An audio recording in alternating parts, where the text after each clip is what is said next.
Welcome, Ben. One question. I have any problem? Please, एक question हमारे पास है, सुनिए जरा. The figure shows a massless, frictionless pulley. ये आपका डायग्राम देख लीजिए. इसमें जो पुली है ये मासलेस है और फ्रिक्शनलेस है. हैंगिंग अ स्प्रिंग बैलेंस, इसके साथ ये देखो स्प्रिंग बैलेंस है. जैसे कभी सिलेंडर डिलीवरी करने वाले आते होंगे तो ऐसे सिलेंडर को टांग कैसे दिखाते हैं, वही स्प्रिंग लगी इसके अंदर. ठीक है, इसको स्प्रिंग बैलेंस कहेंगे. End of a cord passing over the pulley carry 1 kg and 5 kg weights. देखो इसके ऊपर से जो कॉर्ड पास हो रही है इसमें 1 kg और 5 kg का वेट है. Move under action of the gravity, नीचे ग्रेविटी के अंडर में काम कर रही है. ठीक है. Will the spring balance reads, question का मतलब सुनिएगा. Will the spring balance reads, spring balance read करेगी क्या? देखो क्वेश्चन हमें 3 ऑप्शंस दे रहा है एक्चुअल में.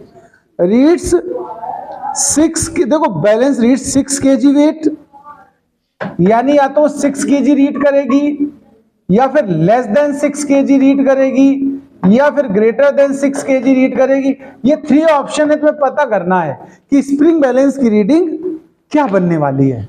क्वेश्चन समझ पाए हो? क्वेश्चन ने हमसे ये पूरा डायग्राम बना के बताया और कहा इस पे जो रीडिंग आए या तो 6 होगी, या 6 से लेस देन होगी, या मोर देन होगी. यही पता करना है. तो हम पहले जानना चाहेंगे कि स्प्रिंग बैलेंस पे कितना फोर्स काम कर रहा है. जिसको हमने पीछे फोर्स ऑन पुली सिखाया था, वही फोर्स ऑन पुली फाइंड करना है हमें. जरा इसकी टेंशन को अगर हम लोग रिजॉल्व करें तो ऐसे ही तो बनाते हैं. टेंशन याद आया कि नहीं आया बताओ? In this way. ये टेंशन के नोट करने का तरीका है. फ्री बॉडी डायग्राम के हिसाब से अगर हम सॉल्व करें, mg डाउनवर्ड काम करता है कि नहीं करता बताओ? ये 5 और ये 1g.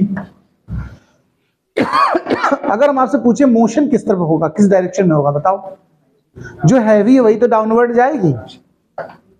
यानी जो सिस्टम पे एक्सेलरेशन होगा वो इस तरह काम करेगा, और ये वाला अपवर्ड जाने वाला है. देखो अब आप लोग बहुत ध्यान से सुनिए और मन में पहले सोचिए. इक्वेशन बनानी है मुझे, इमेजिन करिए इक्वेशंस आप लोग मन में, और फिर मैं लिखता हूं, फिर सोचिए क्या सही सोच पा रहे हैं. पहले हम इसको उठाते हैं. देखो इतना पार्ट हम लोग फ्री बॉडी की तरह इमेजिन करें. इस वाले ब्लॉक पे कौन कौन से फोर्स है मिल रहा है तुम्हें? क्या फोर्स, कौन कौन से फोर्स है बताओ? 5g और t. मूवमेंट किधर है, अपवर्ड है डाउनवर्ड? तो डाउनवर्ड जो फोर्स होगा वही तो पहले लिखा जाएगा. तो जो इक्वेशन बनने वाली है वो 5g माइनस t 5a बनेगा. बताओ भैया फर्स्ट लाइन बताओ सब लोग. क्या ऐसा ही विचार बन रहा था तुम्हारा भी? तो सही सोच रहे हो तुम लोग, होशियार तुम लोग हो. होशियार मतलब होशियार, होशियार. अभी देखते हैं इसमें इस ब्लॉक पे कितने फोर्स हैं. देखो 1g downward, t upward, motion upward, greater force t. तो जब इक्वेशन फॉर्म करोगे तो 1g या g लिख दो इज इक्वल टू 1a. मास को हम उस तरह ma लिखते हैं ना. इनसे पहले सॉल्व करो, t फाइंड करना है. तो एक काम करें, ऐड कर दे सीधा. पहले a निकल आएगा, फिर पुट कर देंगे यहां पर पलट के. g के फॉर्म में आंसर भी निकाल लो. 4g is equal to 6a. भाई साहब ऐड किया, ऐड. यहां 5g माइनस g होकर 4 बना, लेकिन यहां क्या बना 6. तो a इज इक्वल टू क्या बना भाई साहब? 4g/6 बना. इतना समझ में आया? अच्छी बात है. अब हम t निकालना है, तो इस इक्वेशन में रख लो तो ज्यादा बेटर रहेगा. Now equation 2, t minus g is equal to a मतलब 4g/6. g उधर ले जाओ. t is equal to 4g/6 plus g. हो गया कि नहीं हो गया? अच्छा इसको काट ही सकते थे यार, 2 जा 3 जा करके. इतना तो काट ही सकते थे, नहीं काट सकते थे? 2g प्लस 3g/3 बनेगा कि नहीं बताओ भाई साहब? एलसीएम ले लिया 3 मैंने, तो कितने जी बन गया? देखो 5g/3. क्या यहां तक किसी को समस्या है? बताओ भैया सब लोग. t इज इक्वल टू क्या बन गया? 5g/3. टेंशन आ गया, लेकिन हमें तो स्प्रिंग बैलेंस पे चेक करना है ना. हमें कहां चेक करना बताओ?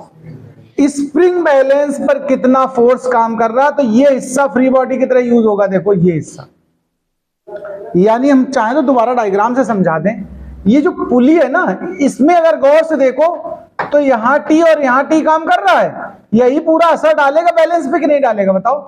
ये जो स्प्रिंग बैलेंस पे असर पड़ेगा, इफेक्ट आएगा, रीडिंग आएगी, वो इसकी रीडिंग आएगी कि नहीं? दोनों ब्लॉक का इफेक्ट वहीं तो आना है फाइनली। तो टोटल जो हम कह सकते हैं फोर्स ऑन पुली, जिसको हमने पीछे टॉपिक में डिस्कस किया था, फोर्स ऑन पुली, यही रीडिंग होगी स्प्रिंग बैलेंस की, वो निकालनी है।